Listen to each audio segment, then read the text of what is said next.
খ্বাজা বাবা, খ্বাজা গরিবে নওয়াজ নিয়ে আজকে আপনারা ফেসবুকে দেখেছেন। খাজা বাবা ভুয়া, আবার বলেন ভু। এই ধরনের কথা, এটা চরম বিয়াদবি। জিকিরুল আম্বিয়ায়ে ইবাদাতুন, নবীদের জিকির করা এটা হলো ইবাদত। ওয়া জিকিরুস সালিহিনা কাফারা, আউলিয়া ইকরামের জিকির করা এটা গুনাহের কাফারা। আমার আল্লাহ হাদিসে কুদসিতে বলেন, মান আদালি ওয়ালিয়ান ফাকাদ আযানতুহু বিল হারব।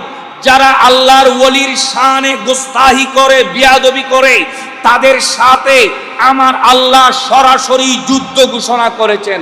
আজকে টুপিওয়ালা, দাড়িওয়ালা, লেবাসদারি যে মোল্লা মৌলবী খ্বাজা গরিবে নওয়াজকে বুয়া বলেছেন, ভণ্ড বলেছেন, গুস্তাহি করেছেন, আজকে জিলানি মসজিদে বসে এটার তীব্র প্রতিবাদ জানাচ্ছি।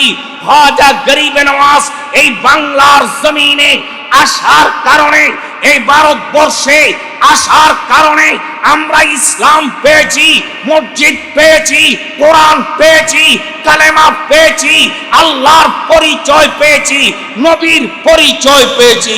খ্বাজা গরিবে নওয়াজ এই ভারতবর্ষে ৯৯ লক্ষ মানুষকে কালেমা পড়িয়ে মুসলমান বানিয়েছেন। তার শানে বিয়াদবি আমরা মুসলমান কখনো সহ্য করব? এটার তীব্র প্রতিবাদ জানাচ্ছি।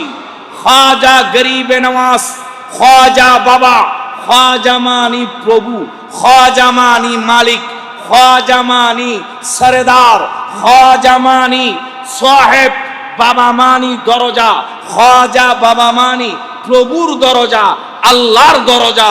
আপনি এখান থেকে টাকা পয়সা খরচ করে আজমিরের জমিনে যাবেন, খ্বাজা মাইনুদ্দিন চিশতির মাজারে পাকে যখন প্রবেশ করবেন, ওই মাজারের দরজা এটা সাধারণ দরজা নয়, এটা আল্লাহর দরজা। ওই দরজা দিয়ে ঢুকবেন, আপনি আল্লাহ পর্যন্ত পৌঁছে যাবেন। সেজন্য ওনাকে বলা হয় খ্বাজা বাবা, অর্থাৎ আল্লাহর দরজা। বড় করে বলি সুবহানাল্লাহ। আল্লাহ পাক রব্বুল আলামিন এই ধরনের বিয়াদবি থেকে আমাদেরকে হেফাজত করুক, সবাই বলি আমিন। শুহাদায়ে বদর, বদরি সাহাবাদের আপনারা স্মরণ করেছেন। বদরি সাহাবাদের এত বেশি ফজিলত, তাদের উসিলা নিয়ে যদি কেউ দোয়া করে, আমার আল্লাহ দোয়া ফেরত দেয় না, সাথে সাথে বদরি সাহাবাদের উসিলায় আমার আপনার দোয়া আল্লাহর দরবারে কবুল হয়ে যায়। সুবহানাল্লাহ। এদের উসিলায় দোয়া কবুল হয়। যাদের সন্তান নাই, আল্লাহ তাদেরকে সন্তান দান করেন। জটিল কঠিন বিমার হলে বদরি সাহাবাদের উসিলায় যদি দোয়া করেন, আল্লাহ আপনার জটিল কঠিন বিমার শেফা করবেন। আমিন।